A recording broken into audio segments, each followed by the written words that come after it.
Boa tarde, pessoal! Tudo bem?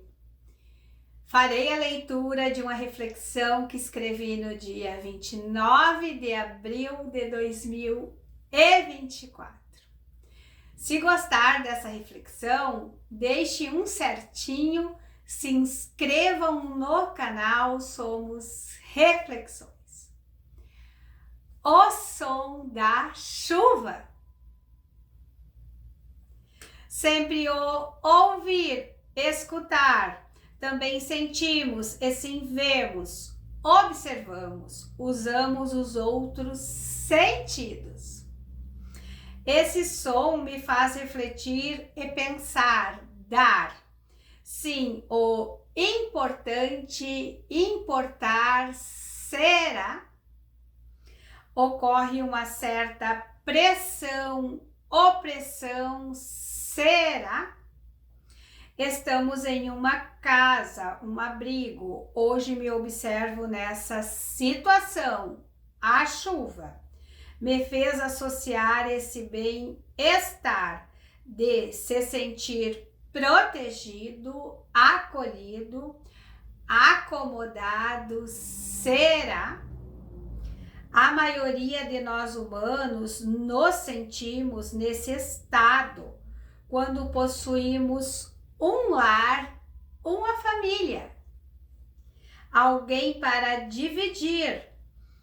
Podemos até citar abrigos, orfanatos, asilos, hospitais e também hotéis, pousadas, chalés.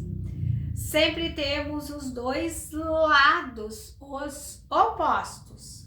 Mas em qualquer um desses locais somos cuidados, envolvidos por aquele ambiente. E a chuva, sim, ela me fez escrever essa reflexão no sentido de pensar que tem humanos que não possuem, não estão em nenhum desses locais, e sim nas ruas, simplesmente ao relento, sem nenhuma proteção. Os que estão nessas situações, o que fazer? Parece um local que não podemos ultrapassar, será?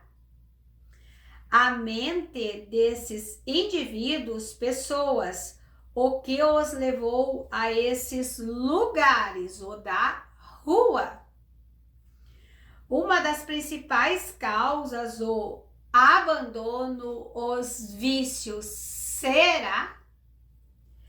Me sinto agradecida a Deus e aos familiares por terem me dado as orientações necessárias para manter o meu ser em um estado de lucidez perante este mundo de ingratidão e falta de amor de um para com seu semelhante. Temos muitas causas que levaram o homem a chegar neste local, mas espero que esse tempo chegue a um fim. Temos que fechar o ciclo das chuvas para iniciar o do sol da luz. Eu agradeço a todos que me seguem nas reflexões. Um ótimo domingo a todos. Muito obrigada.